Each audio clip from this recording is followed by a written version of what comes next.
Okay, so we are recording and it looks to me like we are live on YouTube. So I will call this meeting to order and welcome everyone to this evening for this special meeting of council. We apologize that we are running a few minutes late. We've had some technical issues, as I'm sure everyone is quite familiar with at this point. I'm going to start by reminding council to please disclose of any pecuniary interests that they may have at the appropriate time. And I will turn the meeting over to our delegates. We have with us tonight John McDonald, who's the Senior District Manager, Disposal, and Wayne Jenkins, Area Landfill Manager from Waste Management, and Larry Fedex, Solid Waste Program Lead from HDR Corporation. And they're here to do a presentation on the landfill expansion. So I'm going to turn it over to you. Wayne, are you going to lead this? Yeah, all right, thank you. I'm going to turn the meeting over to you. And excellent. First off, thank you very much, all of you, for hosting this special meeting. We do appreciate the opportunity to present to you an update on the proposed landfill optimization of the Twin Creeks Environmental Center. We've split up our presentation today more or less into three parts. Each of us, meaning John, myself, and Larry, will each take part of the lead in the presentation. John's going to speak first, do a little introduction for us. I'll take over in the middle, handling a few slides, and then Larry will handle the last few slides. And we anticipate having an opportunity, or at least time remaining in the meeting, for questions from yourselves, should there be questions ready today. We are, of course, available for comment at any time to answer questions. We absolutely also encourage some sort of a site tour and site visit coming up here in the near future as provincial restrictions are reduced or removed. So hopefully this is the start of a little more active engagement with yourselves as this project moves ahead. So thanks again. And with that, I'll hand it over to John to kind of do our introduction. All right, thank you, everyone, and thanks for taking the time to meet with us tonight. As Mayor Rumbone's introduced everyone, I'm going to go over it again. So I'm John McDonald, the Senior District Manager for Waste Management's Twin Creeks Environmental Center, and Wayne Jenkins, the Landfill Engineering Manager. He'll be providing a little color commentary tonight for the presentation. And last but not least, you may not know Larry Fedex, but Larry has been engaged in the draft terms of reference from the beginning. Larry works for HDR as a solid waste program lead. And I've worked with Larry in the past, as does Wayne. And this is kind of Larry and his team's forte, is working on these kind of projects. So we just wanted to take the time to reach out to you in advance of the release of the draft terms of reference. It's going public in the next few days, and we wanted to give you a chance to see the project first, understand it better, ask some questions, and that way you're better informed when the members of the community come to you for, with questions that they didn't want to come directly to us for. So it's a pretty good presentation, and it is exactly what will be going out on the website. With that, I will turn it back over to Wayne and Larry. Awesome. Thank you, John. We have up here the second slide. I will just give an opportunity just to double check that everyone can see it. If we don't hear anything back, we'll assume that everything is loaded, showing, etc. I see a few nodding heads. That's fantastic. Okay. So really this slide here does a good job of kind of what you're going to see over the next approximately 10, 11 slides.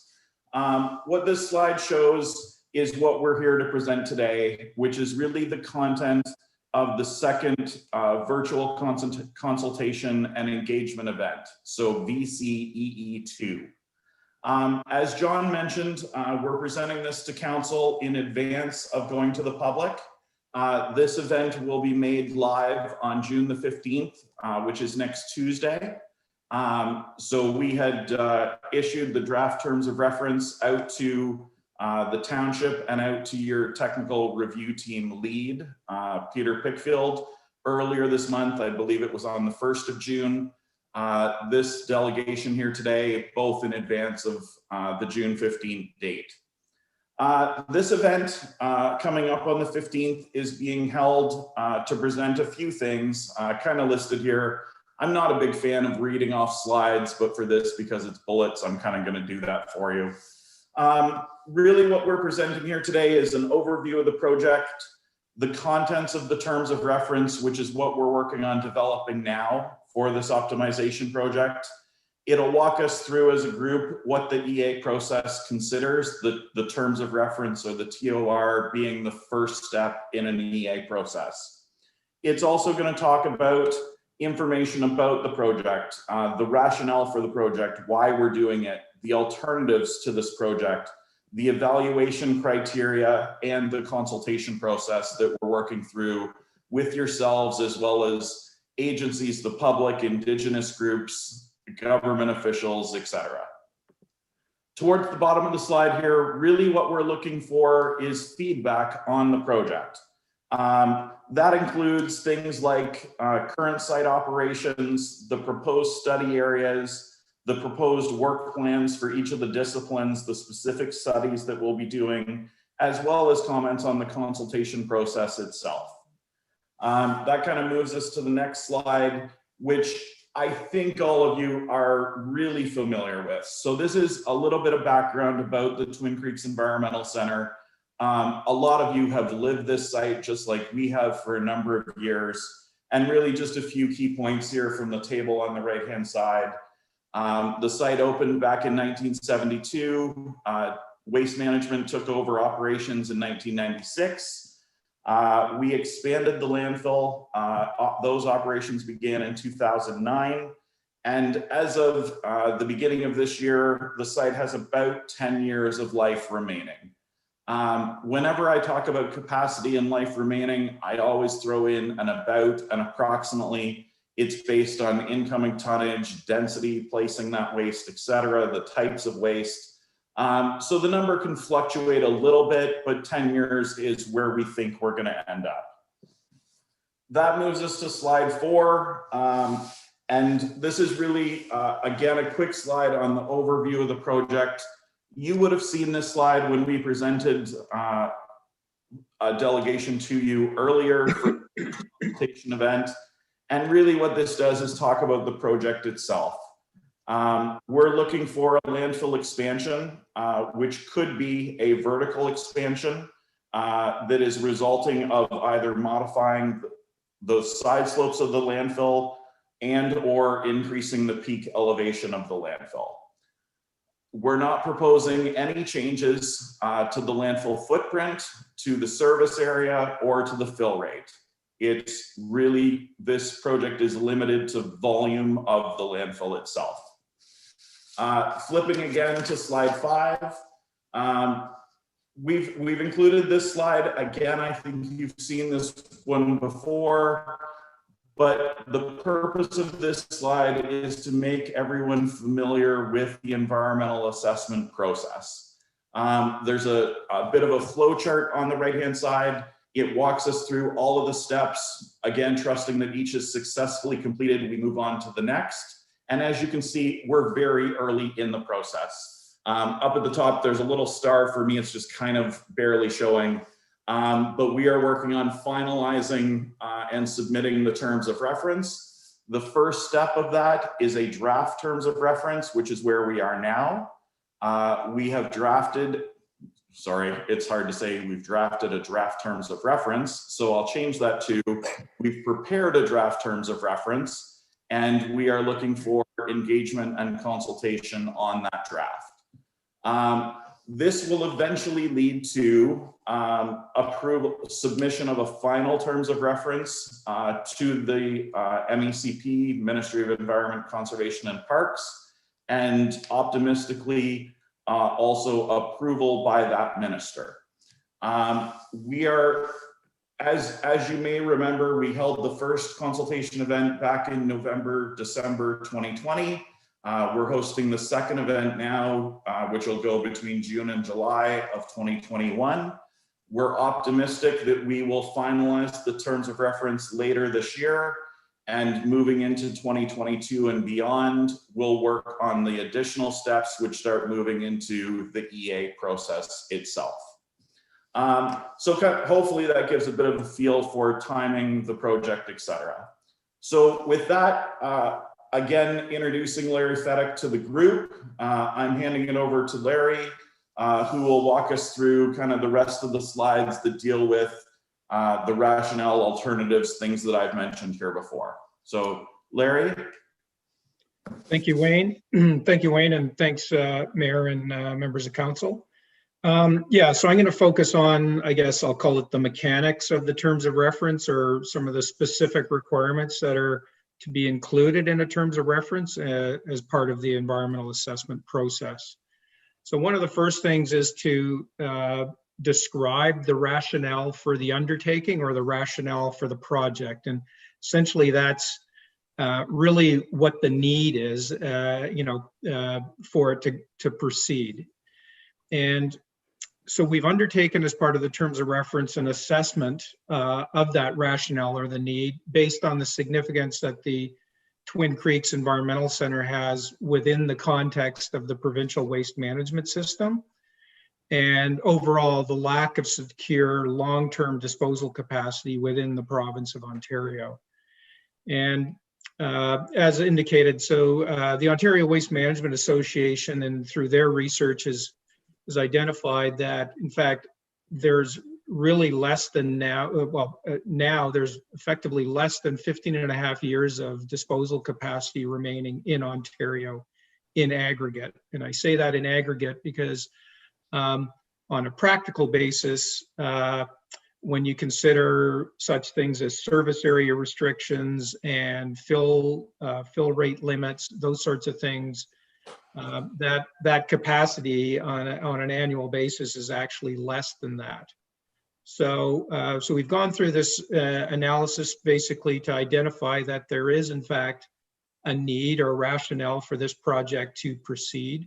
And that's really what we've kind of outlined here on the slide. So just kind of to highlight, but what we've talked about. But in advancing this project will support, I guess, that long-term continuity of service for WM's customers, and provide a level of service and capacity beyond the remaining 10 years that are currently available at the site now. So the next requirement of the process is to then look at and consider functionally different alternatives, or what they call alternatives to the undertaking, or alternatives to the project. So what are the different ways that additional long-term disposal capacity can be implemented or delivered effectively? So as part of the draft terms of reference, we've identified 5 functionally different alternatives. And you can see those listed 1 to 5 down the left-hand side there. So, and they range from number 1 there being the do nothing. So if this site just runs its course and effectively closes at the end of its current approval, and then a range of others from looking at other sites elsewhere, export to other facilities, including in the US, additional and development of additional disposal capacity at the Twin Creeks Environmental Center itself. And we've got 2 options there you'll see, or alternatives that we had considered. One being, point 4 being the capacity being achieved through an optimization of the existing expansion landfill through a vertical capacity expansion. And number 5, looking at other lands within the overall 301 hectare site area that's currently there. Through that assessment resulted in identifying that alternative 4, so the optimization within the existing expansion landfill footprint with a vertical expansion, would be or is the preferred alternative to for waste management. And you can see the bullet points on the right basically provide sort of the rationale for that decision making there.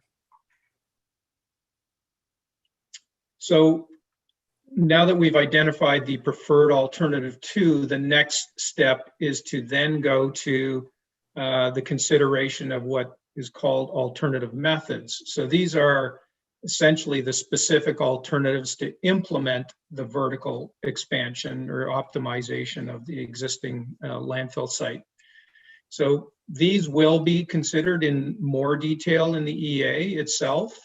But so at this point, we've identified some preliminary alternative methods, and effectively they differ based on, and I think Wayne had touched on this a little earlier, these alternatives based on changes to the exterior side slopes of the landfill, and also changes to the peak elevation or the peak height of the landfill. So you can see whether it be a 4-to-1 side slope, which is currently what the side slopes of the landfill design are, increasing to a peak height of approximately 304 meters above sea level. That's the first one, just in reference to the current approval, which is 280 meters above sea level, including final cover.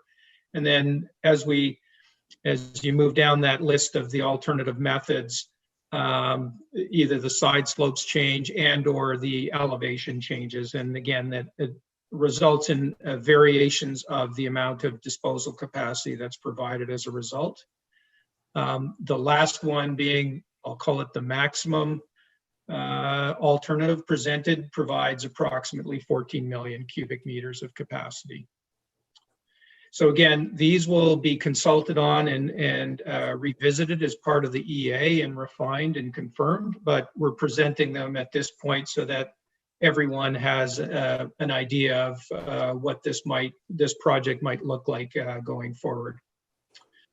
Just wanted to highlight the bottom part of this slide. So coming out of the first consultation event back in November leading into December, and then we got a number of comments coming back just on the project, but a couple of comments that came to Waste Management dealt with their experience with vertical expansions and the ability of this site specifically to withstand the additional weight of that added material to the top and the height. So since those comments have come in, Waste Management's undertaken a geotechnical feasibility review of those options that we've presented here. And basically, what that study did confirm was that the range of alternatives are acceptable. So settlement of the landfill base as a result of that added weight will still result in positive drainage, allowing the leachate to drain as designed to be collected properly for removal. The exterior side slopes and the peak elevation will be stable. The strength of the leachate collection pipes, which are at the base of the landfill as part of the liner, are strong enough to withstand that added weight. And the flow of leachate within the secondary liner will be maintained. So, and the details of this feasibility review are actually included as a supporting document to the terms of reference which will be circulated for review next week. This next slide really just provides an outline of the proposed evaluation process that will be followed in the EA. So again, it's really the steps that are required by the Environmental Assessment Act. So, and again, how the team that's supporting this project will be out looking to collect information and data to describe the existing environmental conditions. As I mentioned, the alternative methods or the concepts will be developed in greater detail. And then effectively what happens is those concepts are then imposed by each technical discipline on their existing conditions to assess the potential effects on the environment. And then there's a comparison done between the alternatives to identify the preferred alternative. And just on the right-hand side, you'll see the proposed list of evaluation criteria and really the technical disciplines then as well that we propose to utilize to assess the alternatives and this project. So, and a number of these, in fact, all of these were involved in the previous EA, these disciplines. So these would be common disciplines. And just as you can see, under atmospheric as an example, though, there's a number of sort of sub-disciplines, I will call it. So air quality, noise, odor, litter. So some of these cover a broader range of aspects.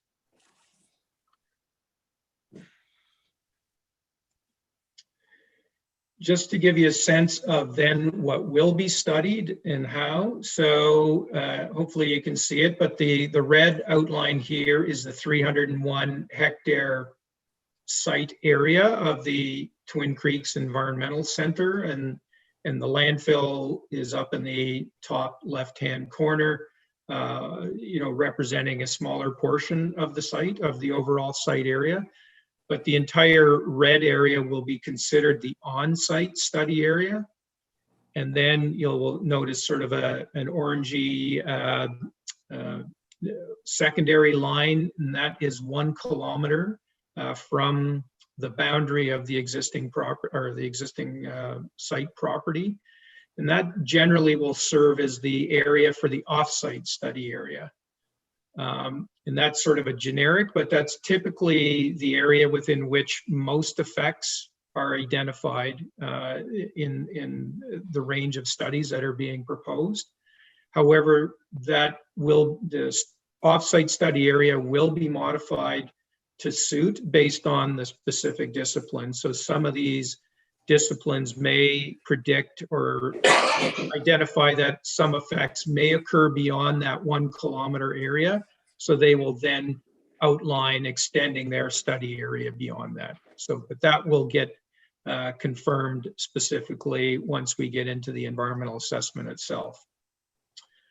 And just again, the last point here being discipline-specific studies. So as I mentioned, the criteria and the disciplines on the previous slide, there's 12 disciplines, technical disciplines.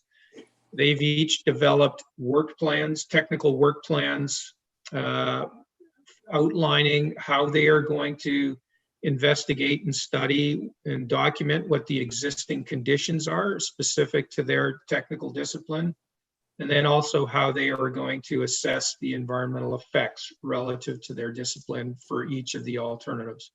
So, and again, those work plans are draft at this point, but they are an appendix to the terms of reference.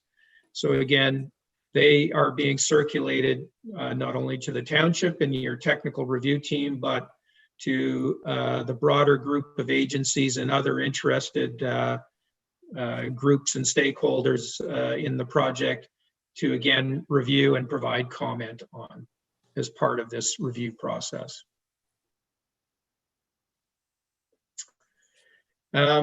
And then really this gets us down to consultation engagement, just kind of outlining here. So just outlining, so as Wayne mentioned, the draft terms of reference is provided in advance to the township.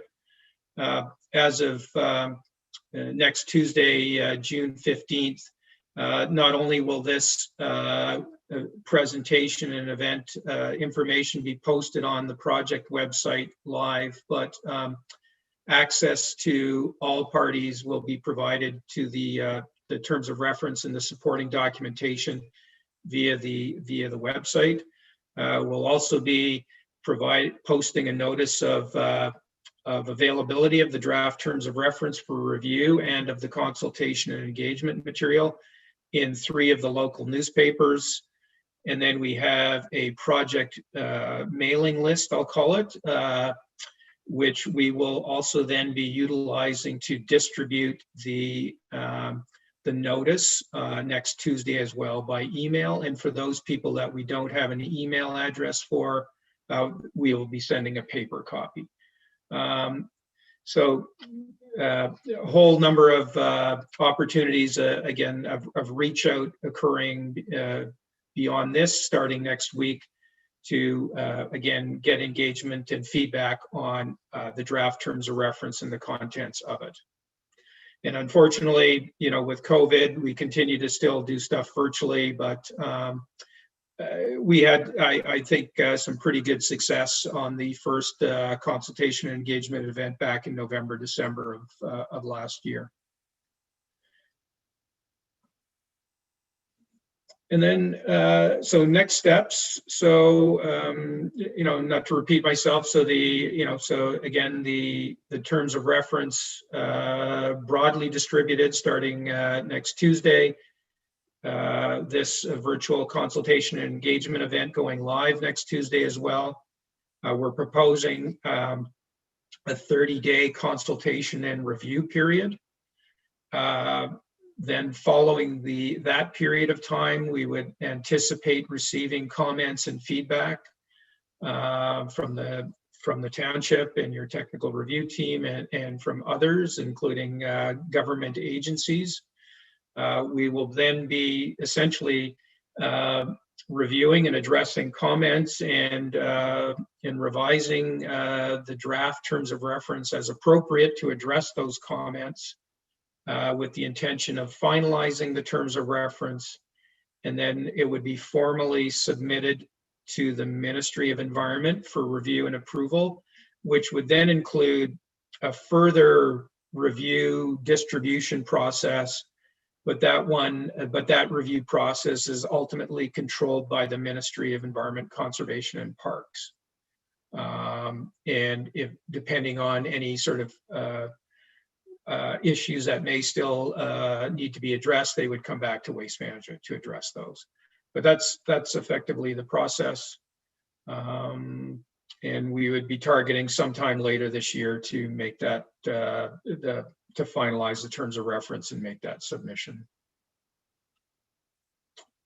And that's really it. At the end, in case you have it in front of you, just at the back end of this, there's a comment form. Just gives you a sense of what anyone who goes on the website and goes through this engagement material online, they'll have the ability to fill in and respond to comments or provide comments, and fill in, as they go, provide any sort of questions or issues that they would raise.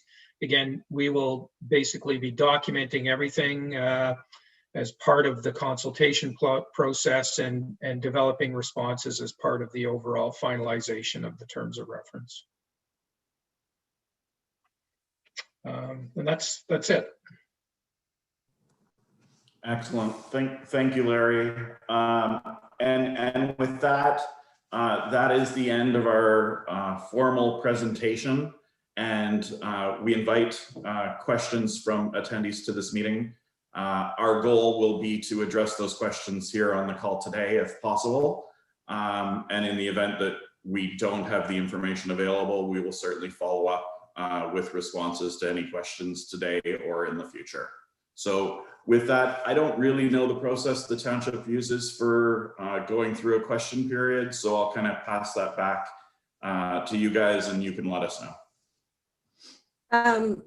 Just so you're aware, Wayne, my connection is unstable is what I'm getting told. So I might have you kind of lead this question period because I can't see everybody's hands at this point.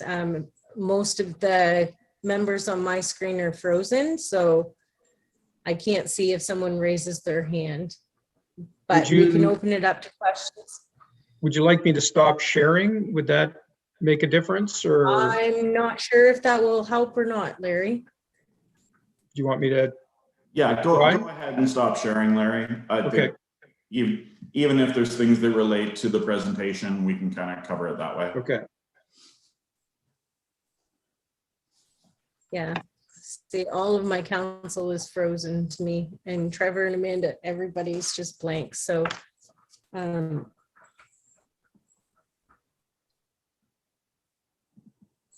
council, do you have any questions? I'm going to start then, because I have a few. Yeah, go for it. One is the timeline for the ministry as far as approvals is concerned, for the terms of reference. We're looking at possibly like early January. Is that what you're thinking? Yeah, Larry, can you walk us through the ministry's review and timeline? Yeah, so it's the ministry, it becomes the ministry's process when we formally submit the final terms of reference. And then there's a regulated 12-week review timeline. So Okay. the first 30 days of the 12 weeks is I'll call it the public comment period. So again, Waste Management will be expected to circulate broadly the final terms of reference for review.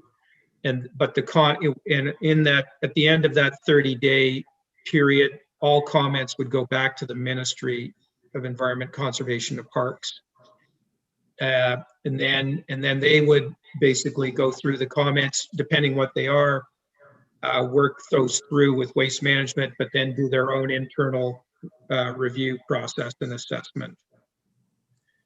Okay. Through that 12 weeks, and then the minister, then the minister would approve or not approve, or there's at that end of that period. Okay, and will the minister have access to all of the comments and feedback from council, from our TRT, and from the public? Yes, they will. So we're required to prepare a record of consultation. And so, in fact, as part of the draft terms of reference, we've prepared a record of consultation. So that includes all comments that we've received to date. And so that's one of the supporting documents that's being posted and circulated here as well. And that will get updated as part of the final submission. Okay.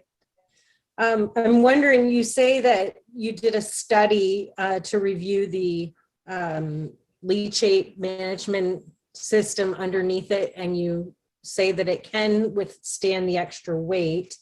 Was the study like that done when we did the fill rate increase? Because my concern is that we had some major issues with the gas collection system during that time, that we went too big, too fast, and the collection system collapsed, causing a lot of problems. So I'm just wondering if that type of study was done before that.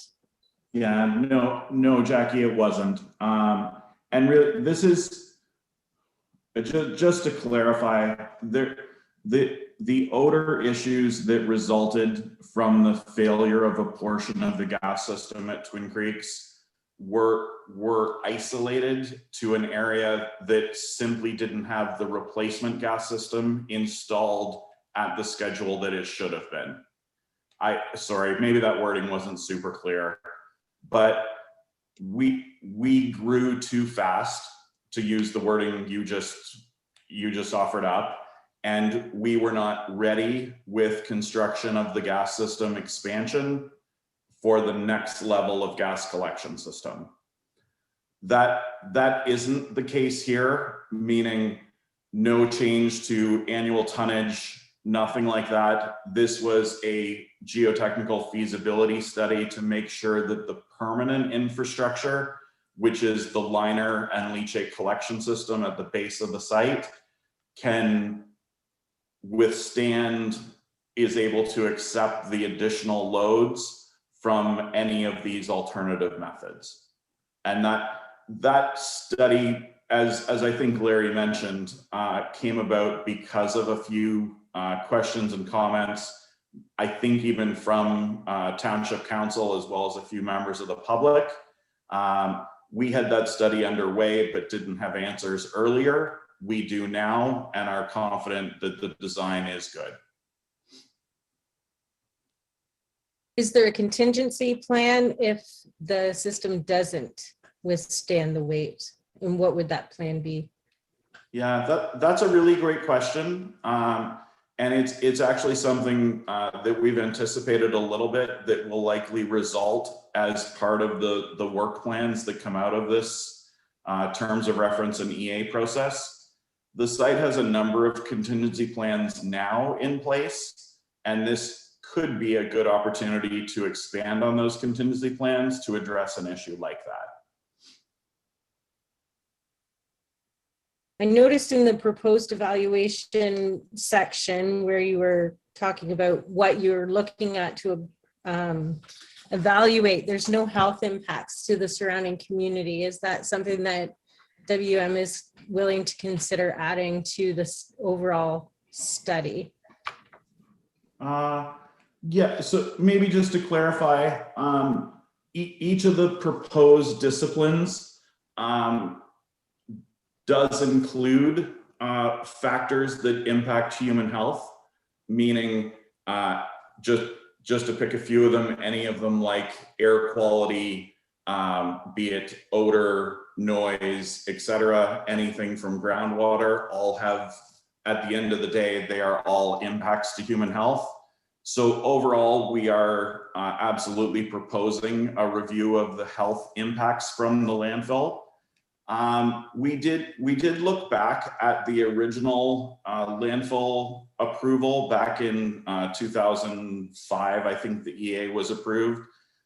There was a health study, a dedicated health study completed at that time, which showed no impact across the board. So we're at this point, we're not proposing a separate and distinct health study, but one that includes each of the other technical disciplines. That's not to say we're not going to complete or against completing. And as part of the review from various stakeholders, including yourselves in the PRT, that could be a comment that comes out of your peer review process. Okay, so this is just the first kick at the can. And so you're going to look at feedback coming from the community, the TRT and council to really finalize the plan that's going to go to the ministry. Is that correct? Am I understanding that right? That's exactly it, Mayor. That is how, in essence, that is this process. So we've assembled a draft terms of reference that goes out for comment. We are, as part of the process, required to consider all of the comments that are submitted and include how we have considered those comments, meaning that's not to say that there will be agreement on every issue or every technical expert will agree. We know over time that it's not like that, but there will absolutely be changes to the work plans before they're implemented. And that's both from the township as well as the many other stakeholders who are involved in this project. Okay, that's great to know. That was a key thing, I think, for all of us. Also, I'm wondering if we could possibly have all of council and the township office itself added to your list of mailings so that we are able to see firsthand what communication is going out to the public from WM. Yeah, I can commit to do that right now. Yes, if we could have your assistance, meaning just a list of those people, we will absolutely make sure they are included on the mailing list. Thank you. I would appreciate that. We'll make sure that you get that. The other thing that I was wondering about on the slide, it's labeled page 8. There's pictures and I was looking at them earlier today, and the one in black and white, is that supposed to represent what it looks like right now? Because it looks pretty flat to me, and that's not what it looks like to me currently. I think currently it looks more like the example of the potential alternative method. picture? It's super, meaning this is obviously from a distance. I first off, I should clarify, there is a picture in the top right corner of the slide of page 8 that includes both a color photo and then an inset of a black and white photo. What this is intended to show is the current peak elevation of the landfill, which is shown in a white dashed line kind of across the picture, versus the peak elevation of the maximum optimization alternative method. Yeah. And the height above that white line is the additional vertical elevation. No, this isn't a perfect representation. And this was done rather crudely to give those reviewing an idea of what the site could look like in its maximum volume. I think pictures are pretty optimistic though, Wayne. If you look, like, it makes it look like when it's at its full height without the expansion, it looks pretty much flat and not very obtrusive at all. And currently it already seems pretty big and pretty obtrusive when you're driving down that road. It's not like you don't notice it. So, but I see what you're saying, that it is at a distance. Yeah, I've been asking a lot of questions. I'd like to open it up to the rest of council. I'm sure they have some questions. Councillor Westgate.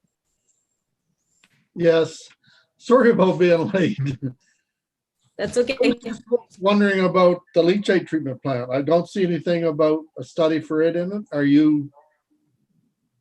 What are you doing about it?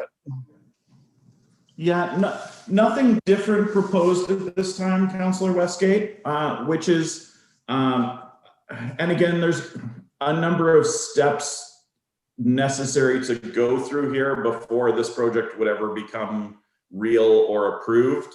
The EA, as I know you know from the previous process, is only the first of several steps that then get followed with the provincial permits, the ECAs, and the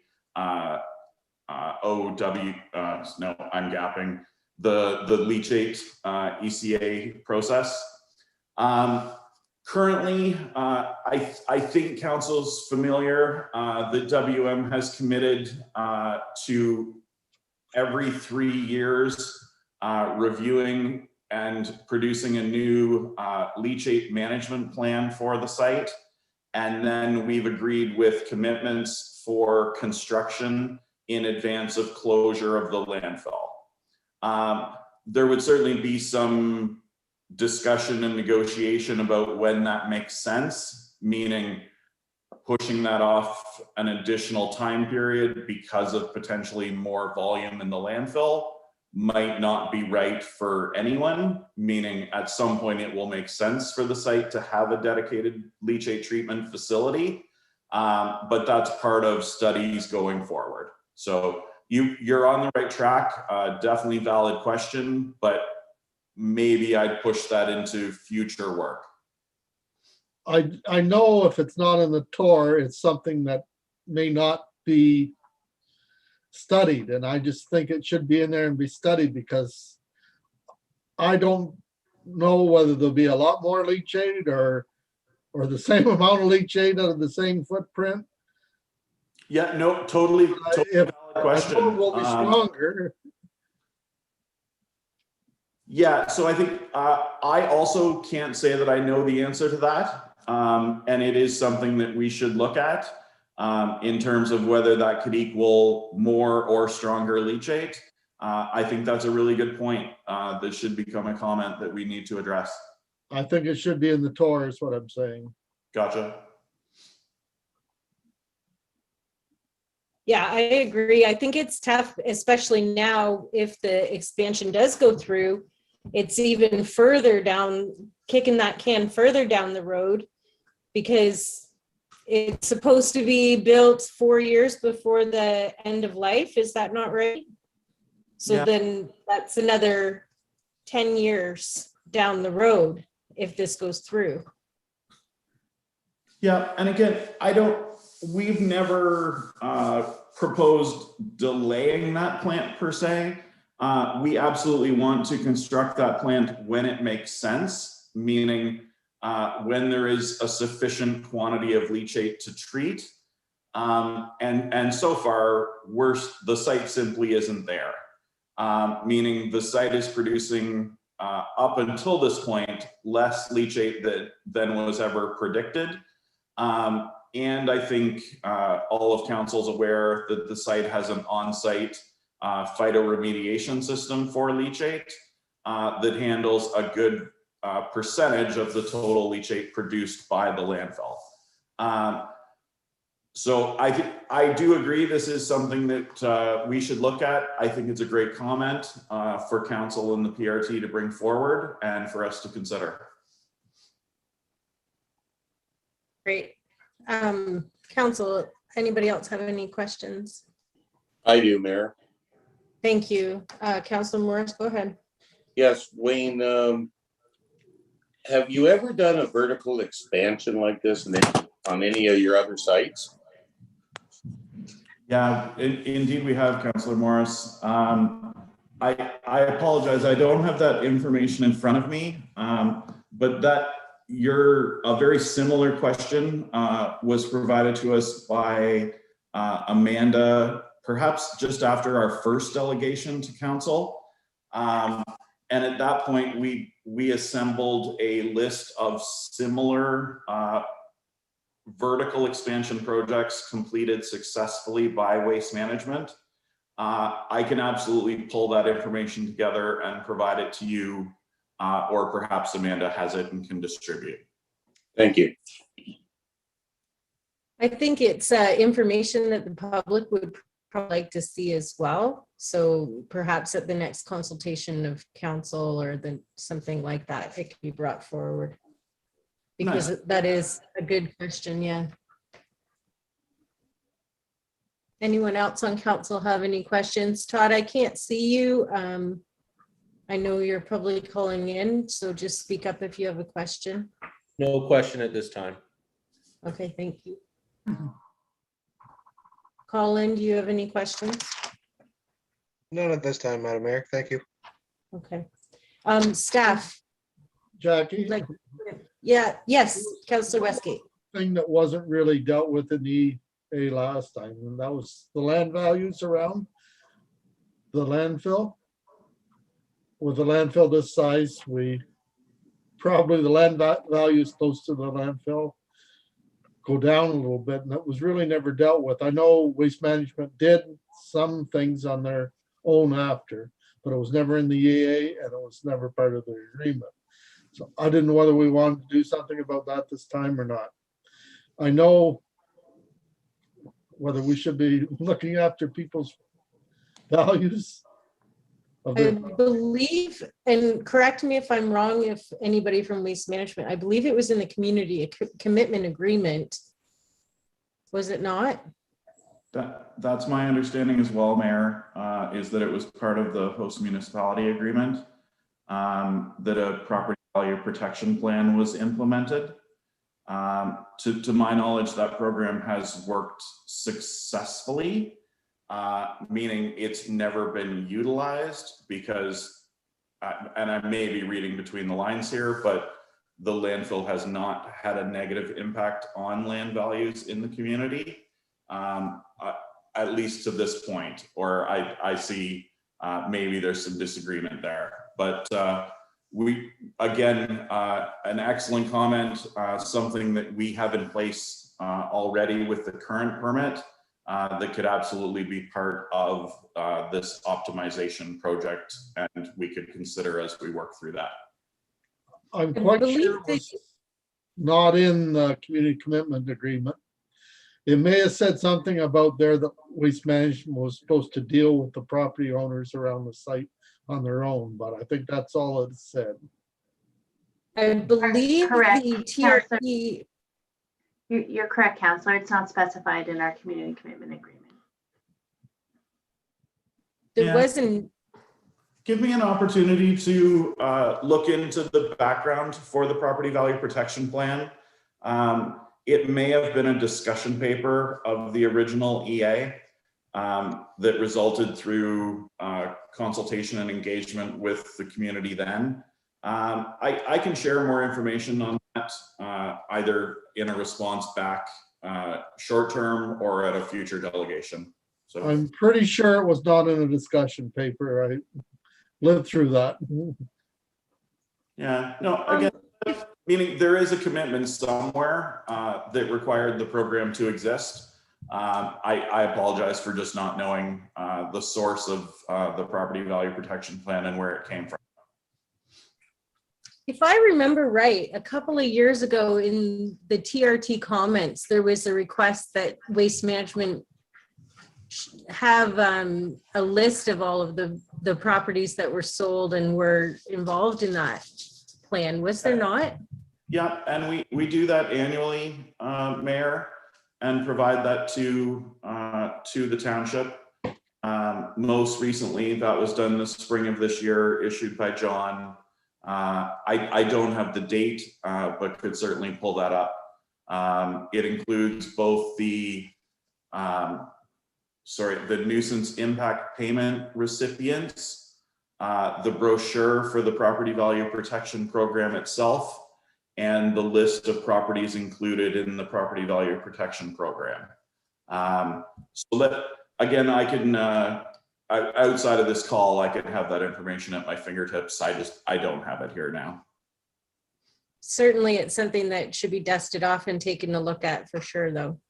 Yeah, no, It is an impact. another great comment from council. Any other questions from council? Or we can move on to staff and then council can.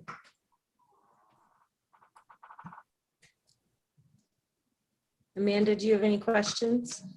I do. Thanks, Mayor Rumbats. I have two questions. One is just going back, Wayne, if we could, to the question about timelines. So I think you did outline the timeline that the ministry takes to review the terms of reference, the 12-week period, but I don't think you specified the timeline, or maybe I missed it, that WM is targeting to submit the draft terms of reference to the ministry. If you could specify that, that'd be helpful.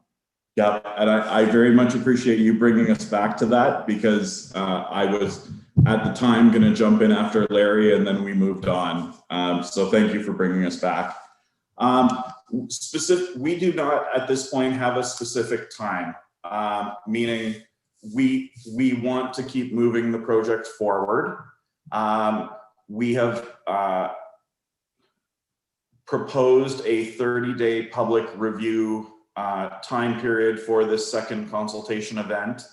And we have issued the draft terms of reference to a couple stakeholders in advance of the June 15th release. But at this point, we don't have commitments from the township or your peer review team, peer review team, as to what that review period might be. And therefore, it's hard for us to put dates as to when those comments might be received, might be considered, might be incorporated, etc., into a final terms of reference. As kind of a goal, we're targeting September, October, but that's not something I would put pen to paper. It's a goal. And again, that kind of aims toward submission to the ministry around that September, October timeframe. Larry mentioned the 12-week review period for the ministry. Maybe finalizes and approves terms of reference by end of year or around end of year. I'm very wishy-washy with this answer. Again, there's a lot of pieces that need to come together before we can really put a date to that. Okay, fair enough. Thank you. And my second question, sorry, I have a third too as a warning. My second question is just going back to the alternatives that are being reviewed by Waste Management as part of this process. I think I just was wondering if you could comment on why option 5, which is develop additional disposal capacity within the current landfill property, but not in the current footprint, is not a preferred alternative, and why is the vertical height expansion preferred over that one specifically? For sure. So we do, I think, a good job in the draft terms of reference expanding on this answer. But I'm kind of going to put Larry on the hot seat here. I wish there was like a button where I could have given him a little bit of indication that this was coming. But maybe if I talk enough before I hand it to him, he'll pull his answer together. So Larry, could you kind of touch on that option 5 and how we pick the preferred? Yeah, I think, well, as it relates to that specific alternative elsewhere within the property, so either that means going to the east, building over top of the existing closed landfill, if you will, of which only a portion has a liner underneath it. So again, so that would cause certain restrictions for us. I mean, yeah, you could excavate and install a liner and all of those things, but I think from an engineering perspective, it wasn't preferred versus what's already in place at the existing footprint. And then the other area is then to move south where the existing stockpile, excess soil stockpile is, and then to what's, I guess, some remaining agricultural lands towards Confederation Line, and moving closer towards Watford. So, and I think from that perspective, I think it seemed fairly evident to us that that was not a preferred alternative at all, compared to, staying within the existing footprint of the expansion landfill. Okay, thank you. You're welcome. And my third, maybe final question is just about your consultation process that you're starting on this terms of reference. The municipality did receive some feedback about the last online consultation process. Generally, that was negative. And the comments stated that the information on the website was challenging to follow, and that the ability to submit comments was perceived to be challenging or only for those who are technically savvy. I'm wondering if you can walk us through exactly what the consultation process looks like. I know that you have this feedback form here. Will it be available in hard copy for those who don't have access to the internet? So it's more accessible. Will it be different than this? Will there be Zoom open houses? If you could outline the breadth of the public consultation, I think that would be helpful. Yeah, so what we're proposing is consistent with what we've discussed today, which is that all of the information for this consultation event will be available through the project website. The second consultation event is essentially the same PDF link that council has been presented here today, as well as 3 standalone documents that are the draft terms of reference, its supporting information, and the record of consultation, which I think have been described in some detail through our delegation here today, as well as the comment form that Larry briefly showed at the end of his presentation. At this point, there is no other consultation being proposed. We did not have the same input through the first event. And it actually discourages me a little bit that Township did receive some negative feedback. I think what we can certainly offer is if there are any technical challenges or any members of the public, I can only assume it's members of the public, that are facing challenges or technical restraints, we can come up with solutions that address those. Meaning it wouldn't be our preference to do hard copies of things, meaning that's not the company that we are. It's not the environmental standard of today, but we can absolutely accommodate going forward. So I guess my ask would be if there is that type of feedback, or if you're willing to share who those individuals were on the previous event, we would be willing to reach out to them, to engage with them, and try to work with them through this second event. That's great. I think if you look to your membership on your WPLC team, you'll actually find that there was some negative comments submitted through that team about the former process and its accessibility. And I do think, while I appreciate the environmental concern, absolutely, that accessibility for those who are not technically savvy from a, persons with disabilities perspective is something that should be built into your plan. And I hope you do have disclaimers on your website that do outline that alternate service delivery method as well. Yeah, so I if think, not, you could perhaps add them, and that would be helpful. yeah, no, that's fair. Let us work on some options here. I'm familiar with working with the community library on previous applications. I'll admit I'm not familiar with library services in the pandemic world, or how those restrictions might be easing going forward. But perhaps there's a possible solution there where a hard copy could be made available. Or perhaps I can reach out to you and see if the township would host a hard copy. That might be an option as well. We'd be happy to. I can already commit to that. Yes. Okay, then yeah, let's start with that. We will commit here and now to reach out to the community libraries and for potential hard copy hosting, and we'll get a hard copy to the township. Thank you. I have a concern and follow-up to that. With the 30 days public consultation, like 30 days is not very long, considering we are still in COVID restrictions, considering that we are not able to meet as a community.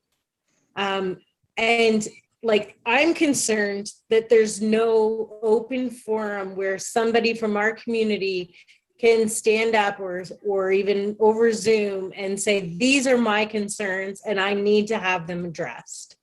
Like, in past, did they not have meetings where they were public meetings where people could go and speak to the consultants from WM and say, these are my concerns and I need to be heard?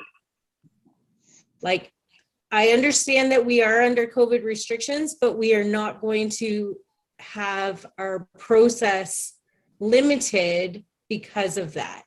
Like, this is a massive thing that's happening within our community, and our community needs to have an opportunity to be heard, in my opinion. And completely acknowledged, Mayor. Our first event was a 2-week duration. We heard some of these comments then and have extended the duration of this second event by doubling it from 2 weeks to 4 weeks. In terms of being heard, we have, I believe Larry mentioned it earlier, we have a requirement to receive and consider every comment that's received, meaning whether that be voiced to us or written on a comment sheet or addressed individually to myself as the project contact or to Larry, which are identified in the presentation. We will consider every comment received.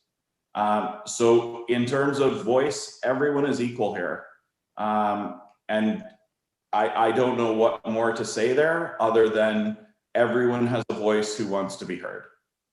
Can you host a town hall type meeting where people can come online and speak and ask questions? Or No, speak to the we are not planning any type of online town hall, nor is that a common process, meaning an open house type forum. In the closest I'm hearing is that there's some sort of a moderator or questions submitted in advance. But here we're proposing this online event as our consultation event.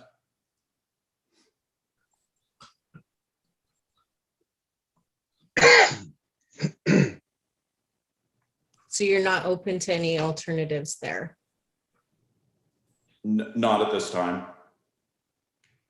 Okay. Well, perhaps council will host something and make a record of all of the community's comments and submit that as a part of the process then. Sure, but again, the community can direct comments directly to us, and we will address and consider every comment.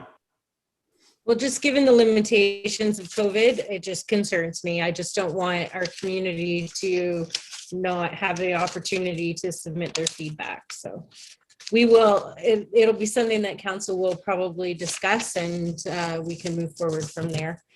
Any other questions? Hearing none. Well, I thank you, gentlemen, for attending tonight. I'm happy that we were able to do it as a separate meeting, considering we're now at least an hour in, so a 15-minute delegation would not have sufficed. And council meetings tend to be long these days, so we appreciate your time. If I just want to do one last call before we let these gentlemen go on their way. We're all good. All right. Thank you, guys. And we will definitely be in touch. And thank you. Yeah. And just a quick thank you from us, especially for letting us go over time. But I think a really good process, really great questions from all of you. Thank you very much. Great. Thank you. All right. Thank you. Council, we have a couple other issues that we need to deal with on our agenda today. We have a staff report here. We did receive some unfortunate information. I'm going to let Teresa maybe speak to this. We do have a quite a good report here, but it's always good to hear it right from you. Just to clarify, Mayor Rumboats, would you hear from me or from Amanda, who submitted the report? Sorry, Amanda, I wasn't sure the process of this right now. I'm like, is it me? No problem. No problem. Mayor Rumboats, I can offer some preliminary comments, and then I may ask Teresa to speak to some of the specifics about the cause of the delays that are referenced in the report, if that's okay. The report, I think, attempts to summarize. We have experienced some delays in delivery of specific materials to support our expansion and renovations at the arena and to the East Langton Community Complex project. As a result, we have been notified by the contractor that, or the constructor, that potentially a delay could result up to the end of September, meaning that our summer ice and the beginning of our ice season, we typically install ice in late August, will not be feasible.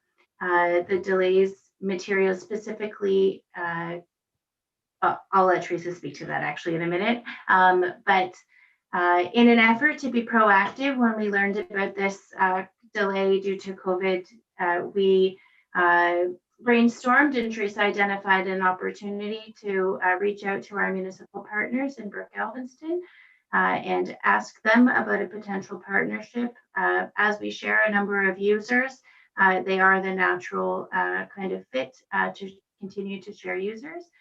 We have had a staff, just a staff preliminary meeting with the Brook Galveston team, and they are receptive to the idea of exploring early ice installation at their facility to support both of our users.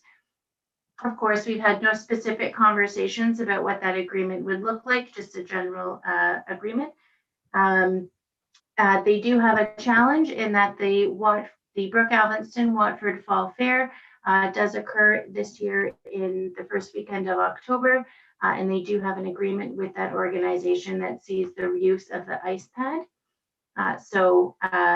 In working with Brooke Alvinston staff, we have both presented today, both of us, to our councils, a similar recommendation that is to, enter into negotiations with Brooke Alvins to explore this partnership idea of them putting their ice in early, and also to jointly request to the Fall Fair Board that there be an exemption to the Brooke Alvinston agreement for 1 year only. The intent, of course, is to support both of our communities through ice use as long as, of course, COVID allows, as early as possible. That's our goal. I can say that the Brooke Alvinston Council did meet earlier than us today, and the resolution recommended by staff, similar to this one you see in front of you, was approved. So their council did support the idea of exploring a partnership, and did direct their administrator to work with myself and our team to jointly make a request to the Fall Fair Board. Now, I'm sure you have some questions perhaps about the specific materials that are being referenced here. So I may defer that to Teresa, who could speak to that for us. Thanks, Amanda. So the specific materials that we're talking about were, where is it? On page 20 at the top of the report. We're looking at right now structural steel and metal deck. So the issue with that specifically is that without that, we cannot put a roof on top of the new dressing rooms.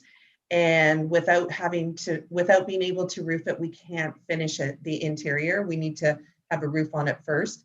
And the biggest hindrance is that of life safety. So being able to put fire alarm and fire sprinklers through, because that affects the entire renovation, because we need to upgrade all of that. So we need to ensure that we have all the fire safety updated prior to reopening to occupancy. That would be the Coles Note version. What is the expected arrival date? So the expected arrival date was, I believe, the end of August now. And so we're still looking end of September, but when we said through, if in the report, if the Fall Fair was not running, Brooke Alvinston would be able to make ice and accommodate ice users up until Thanksgiving Monday, because normally after the Fall Fair, they would be making ice during that period, so they would still have available ice time. So to be fair and equitable in a partnership would be, even if we could open earlier, to ensure that we come to an agreement that, you're looking after this ice or our users for that particular period of time. And we'd be looking then to, create a little bit of a buffer for ourselves with opening, I believe it's Tuesday, October 12th. And again, it's all dependent on ensuring that we have the fire alarm and sprinkler systems running. And as long as we have that, there's workarounds on other things. So for example, if the full dress rooms aren't completed, we still have 3 dress rooms that we can use and the flex space at the front of the building. So there are things that we can still work around in October. But until we have life safety in place, we wouldn't be able to do that. Questions, Councillor Westgate. We have no fire alarms in the building now. I do not see why the building inspector would. We have fire alarms, but we don't have any fire sprinkler system. I don't see why the building inspector would not let us open what we had open before. You're right, Councillor Westgate. We do not have sprinkler system in there currently, but it is required under the renovation and with the new build that we install sprinklers. It's required with the new square footage, but I don't see why we couldn't open without having the new square footage finished. It's not a space that's occupied.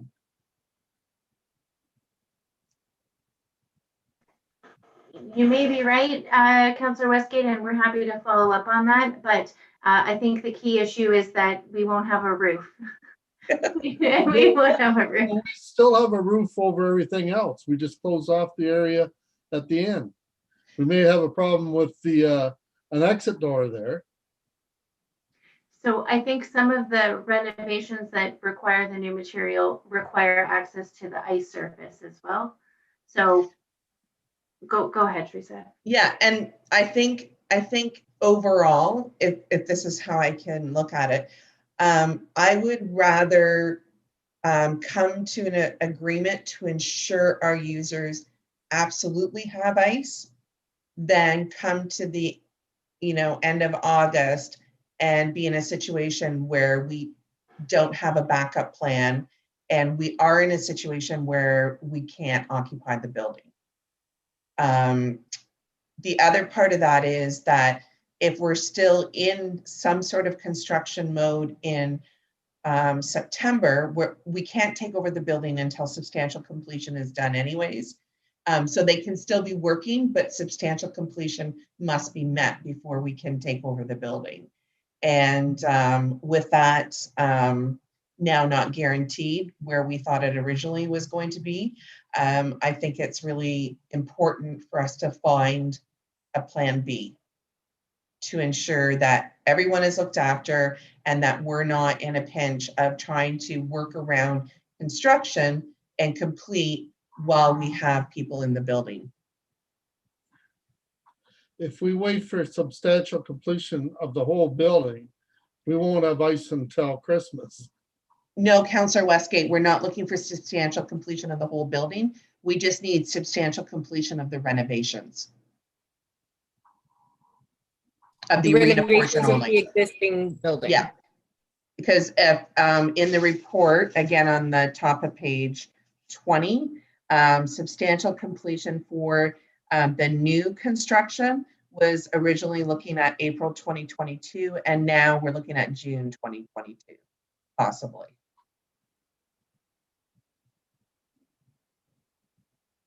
We're still aiming for April 2022, but it's two different separate substantial completions. What about the summer ice that we used to offer like in August? So the hockey camps can run and things, and the skating club and them can use that ice. I know everybody's anxious to get back out as soon as it's possible. Yeah, so to date, I haven't done ice allocation because we were working on this alternative plan. We've had one inquiry for summer ice for about 10 hours, but even with that summer ice, it was like 4 Saturdays and 2 of them were prior to when we would be opening anyways. At the time when we were working on all this plan and looking for alternatives for that individual, assisting them at that time, so that'd be maybe a few weeks ago, there was no arenas booking summer ice at that time. So we are now, because of COVID, we are looking to Brook Alvinston to possibly take on our ice users for that August period and September to October 11th. And I should say too, sorry, Mayor Roundboats, as Amanda alluded to, we already share users, so it made good sense. Last year we had East Lambton minor hockey pick up extra ice because of COVID with us, and now this year, if it would work out, East Lambton, who they already play out of Alvinston Arena, would be moved there for their summer, fall ice.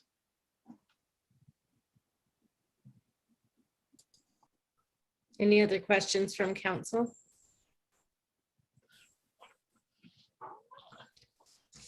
Are they putting the sprinkler systems in the arena now? Have they got the drawings? Are they approved for that? Like the sprinkler systems go over the ice area. They should be working on that, you know, with Yes. next month at the latest. So the building permit, the SB 10 paperwork was submitted to the building department today. Everything has been done that can be done up to this point. And if you recall at the last council meeting, I believe I had indicated that about a month's work, and then they would be starting in the interior, but things have been ripped out. The sprinkler system is a must because it has to connect with the new building.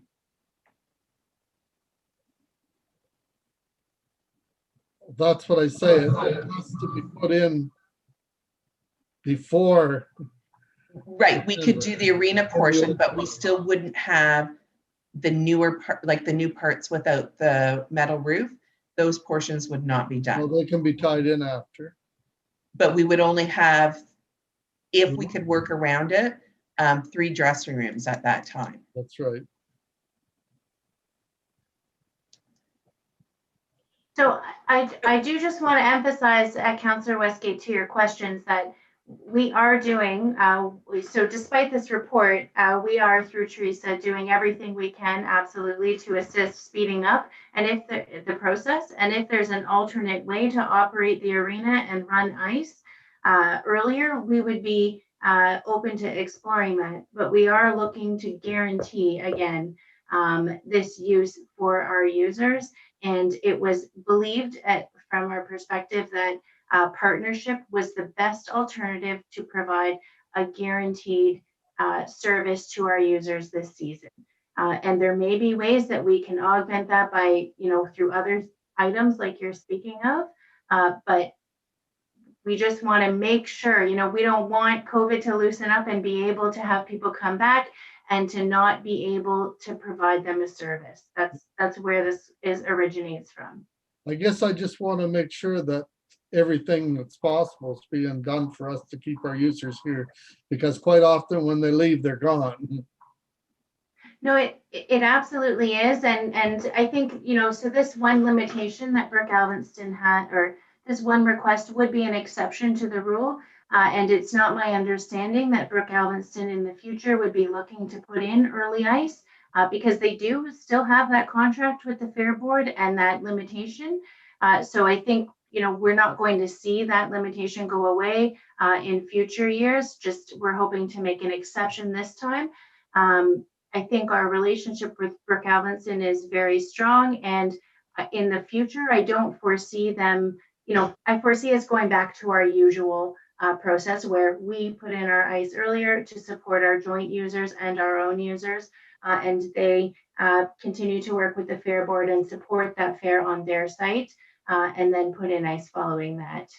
I have no indication that they would be looking to change that process, nor that to date, unless stated otherwise, that the Fair Board is looking to change their need for the ice surface in the future. Councillor Mitchell, did you have a question? I just want to commend all staff for the swift action taken. I mean, we're in June and already are anticipating ice being put back in. That's a testament to the team we've got in place. So thank you very much, everyone. Yeah, certainly it was not a welcome news to have the delay, but there are things that we just have no control over. And I think you've done a good job finding us an alternative.